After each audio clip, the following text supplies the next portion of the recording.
Guys, what's up? So welcome back to Getting Jacked. I don't know why I just clapped. We're gonna be doing a new series, basically education series, right? Go through every single thing that you need to get jacked in depth. Today, the main topic is how to get a jacked upper body. So I'm gonna walk you guys through a full upper body session from the warm up to the exercises to actually how do you cool down or do you need to cool down? We'll find out. And I'll give you a couple of cues to get a juicy pump, but also not get injured, right? Because the way you get jacked is you don't get injured. Right?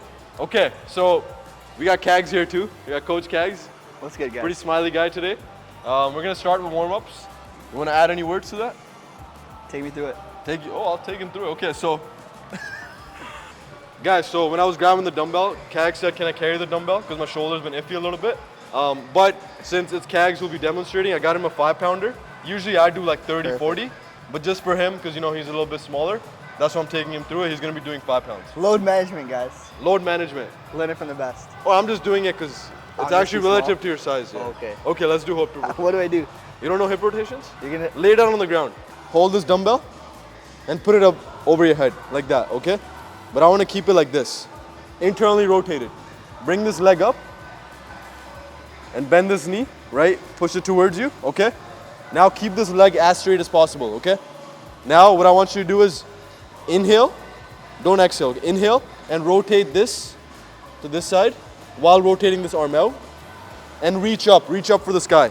Reach up, keep this leg straight. Now on the way back, exhale and rotate your arm in. That was amazing, holy shit. Okay, now do that again. Inhale on the rotation, right? And then exhale on the way back. What this is doing is something, okay? Which is gonna help you. Well, a lot of us, we spend a lot of time here, right? And our hips are like this, arms are like this, or on your phone, whatever. Now we're getting our hand overhead, and we're getting the hips moving, which we usually don't do in real life, right? So when you come into the gym, once you do this movement, now your body is, getting used to different positions, which will help you for the actual workout, okay? Nice, bro. Okay, so 8 to 12 breaths here, and then you do the other side. Beautiful, good job, man. Guys, so the second movement is gonna be a dead hang. If you're short like me, you can use something like this to stand on. But obviously, Kags is a little bit taller, so he may not need it. But I'm gonna move it here just in case. Make sure you grip it nicely and keep your legs underneath or in front of your hips. You don't want this legs coming out here and arching with the low back. The whole time when you're doing lots of upper body movements, you wanna keep this neutral position, right? Where your rib cage is like kinda over your pelvis. Basically be in this position. Think about you're doing like a plank but hanging. And now what you're doing is you're breathing into the upper back and you're gripping it where your inside of the palm is actually on the bar. Don't grip like this, okay? That's kind of whack. Now do 8 to 12 breaths, 2 sets with the hip rotations, and your shoulders will be like, oh, yo, this is fucking crazy. I get a sick pump now. Another variation, if your shoulders acting up, you're not able to do a dead hang, just hang it out, and you're a little bit shorter, you can do it a little bit stable version. So you can just stand on something and just go in this position and then breathe into your upper back. Try to relax your legs as much as possible. Like you can keep a little bit of weight on it. Yeah. And then try to sink into that, right? Yeah. Great points by Kags.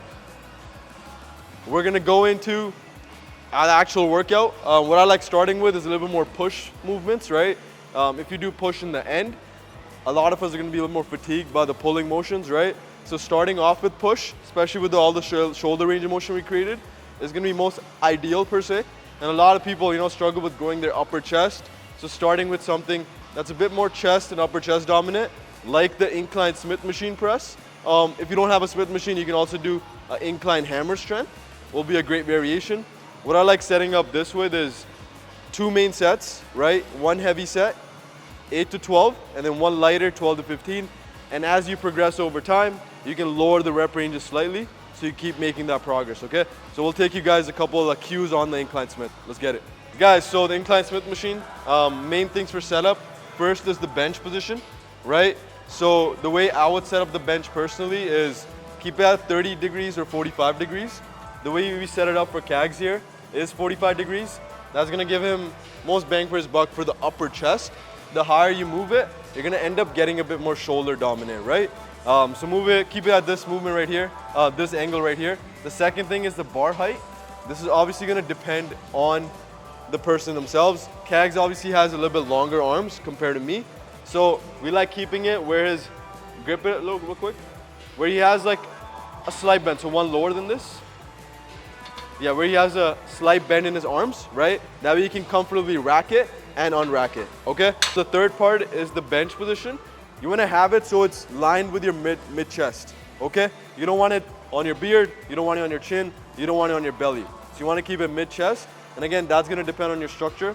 If you're taller, obviously you gotta move it back a little bit. If you're shorter, you gotta move it forward a little bit, okay? So make sure you set the bench height, the bar height, and then the bench position based on mid chest, and you get a good contraction where you're comfortable, okay? And one main reason we like choosing something like a Smith press, especially if our main goal is to get jacked upper body, is it's stable movement, right? So you can completely send it on it and go to failure, which is gonna lead to obviously gains compared to like a normal barbell, which is amazing as well, don't get me wrong, but it's not as stable, right? So the muscle won't give out. More likelihood is the stabilizers will give out, okay? So that's why we're choosing this today. But again, like I mentioned, you can also choose a hammer strength. So once you have your set down, everything, couple cues for the movement itself is please, all you Brampton mans, just fucking slow it down. That's literally the only cue you need in your head. It's like just slow shit down. Your body will automatically connect in terms of how it's supposed to connect, especially because it's a stable movement and you're in a stable environment, okay? Just slow it down. Think about tapping your shirt.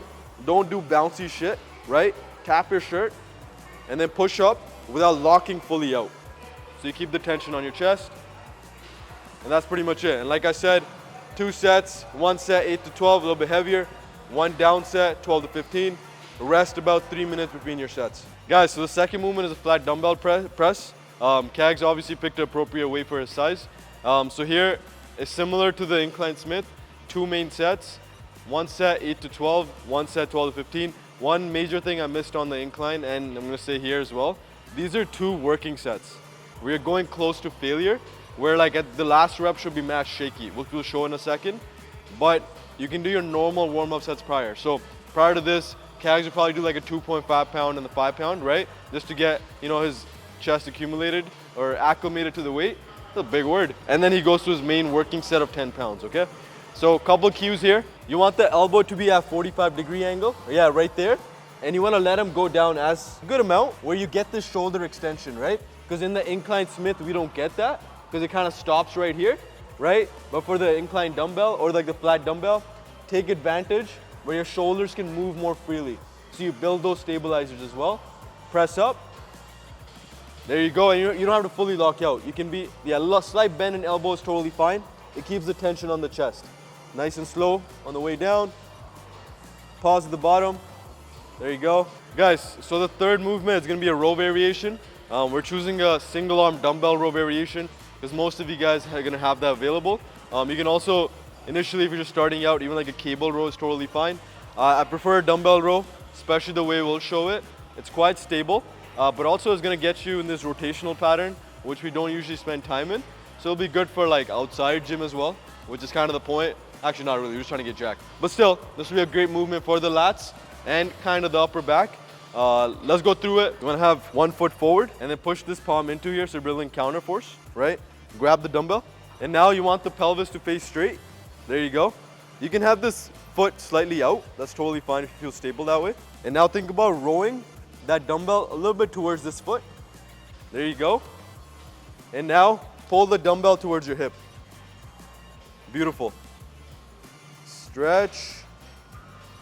You can bring the elbow a little closer to your body. So this one as well, do your normal warm-up sets, then do 2 main sets. 1 set 8 to 12, second set 12 to 15, all close to failure. When you push your hand into the bench, right, push your hand, right, instead of just bending down, I want you to think about pushing hips back, right? So you should feel your hamstring and glutes. So hamstrings and glutes should help you stand and stabilize instead of just your low back. Then stretch, and then elbow to hip. Guys, so 4th main movement is gonna be neutral grip pull down. So we've spent some time here, right? Now we're gonna spend some time here. Both of them are a little bit more lat dominant, right? So the next upper day, do some upper back dominant where you flare your elbows. In this variation, you can also do a wide grip pull down and maybe the neutral on another day, or even just like a pull up, okay?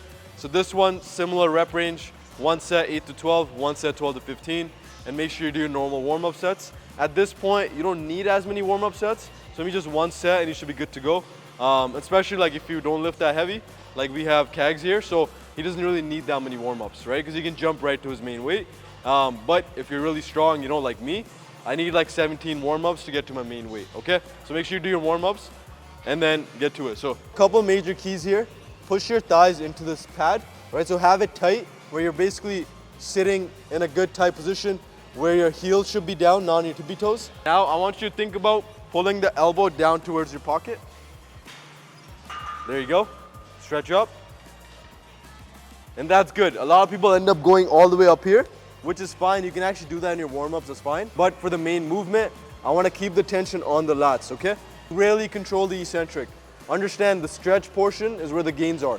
So if you struggle to feel your lats, think about slowing it down on the way up, especially the eccentric, and then pausing at the top in this stretch position, and you'll definitely feel your lats, okay? So slow it down, pause in the stretch, and your lats will be like, oh shit, I feel something.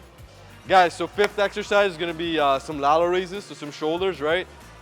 This may seem like a little bit low volume. It's like, oh bro, only 2 chest, 2 back, but frequency is gonna be the name of the game, right? So if I do upper today, in a couple of days I can do upper again.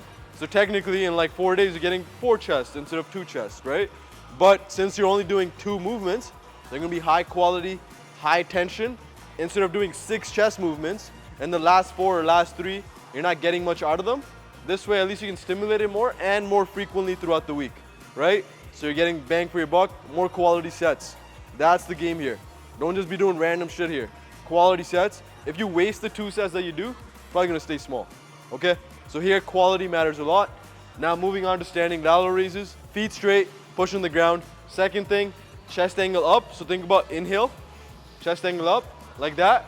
And one actually thing people say all the time, is like, guys, keep it strict right here so you don't feel your traps.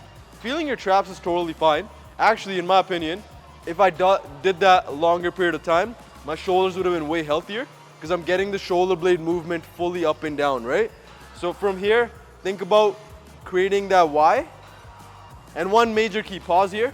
You see angle for Kags' arm, he's hiding my face, is normal as how he stands, right? You normally stand with your arms beside you, so he's just raising up that way instead of doing this awkward thing.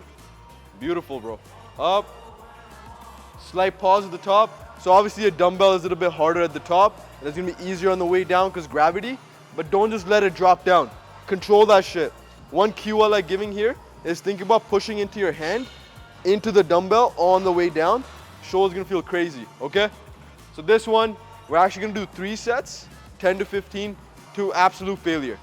And let's show a couple reps how they would look like if you were to fail. Yeah, squeeze that face, there you go.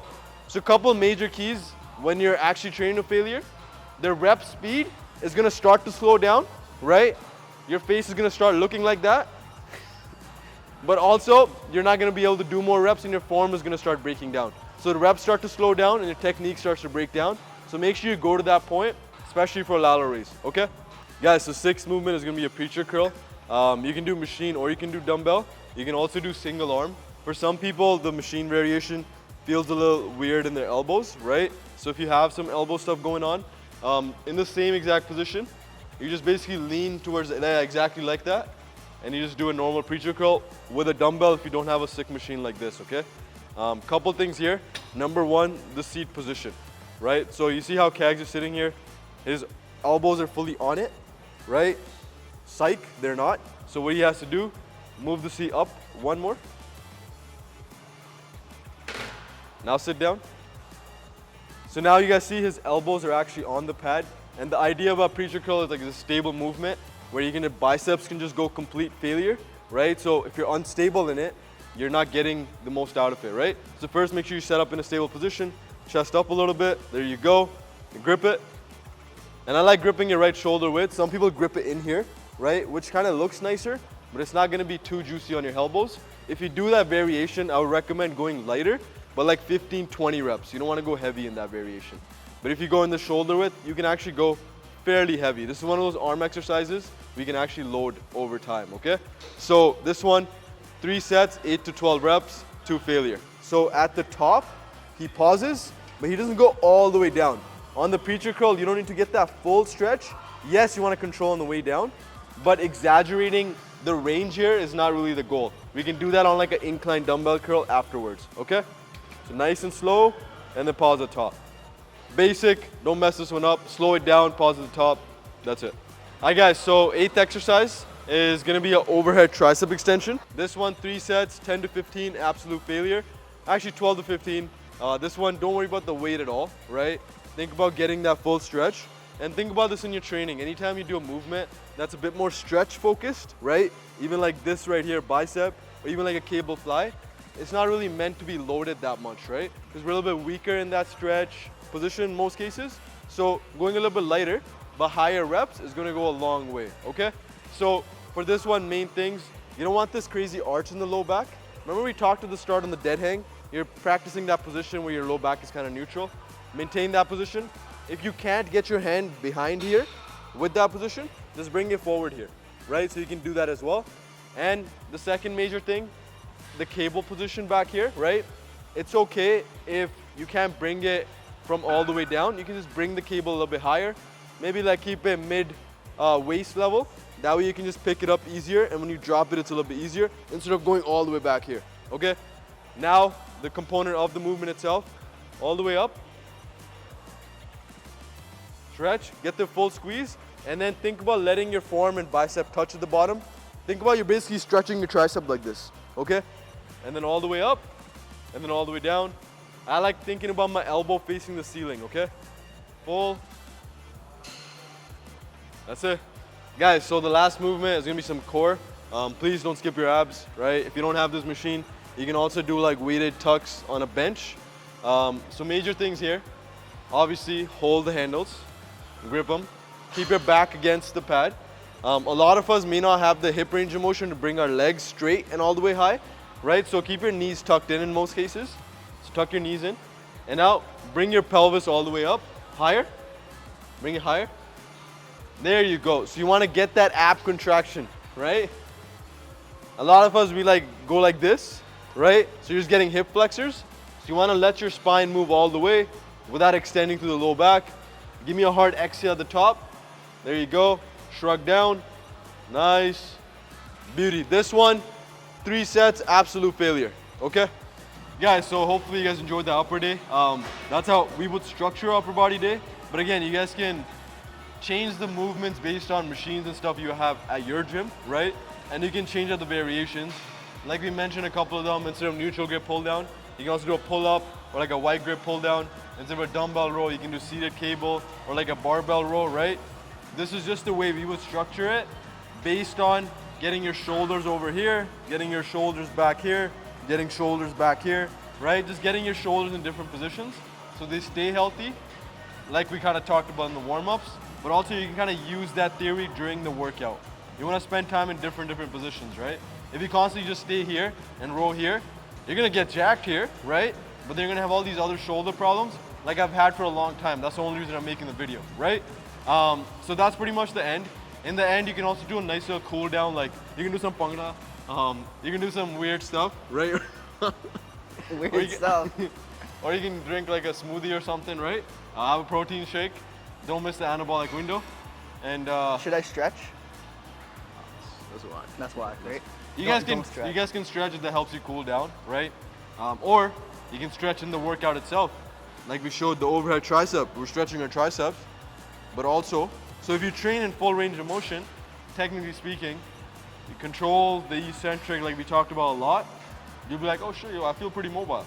Okay, so train full range, stretch the muscle, pause the stretch, control the movement, and get juicy, right? Actually, one last thing, okay? One last thing, make sure you guys actually find some sort of progression in your workouts. So like I said, rep ranges and sets, keep them the same, but over time, every 2 weeks, make sure at least increasing by like 1 or 2 reps per exercise. And then over time, make sure your load's slightly increasing. Your weight doesn't have to go up every week. Maybe every like 2-3 months, you should see a trend that's going upwards slightly, okay? Hope this helped, and hopefully you guys get jacked. Last words? No words? Get jacked. Get jacked.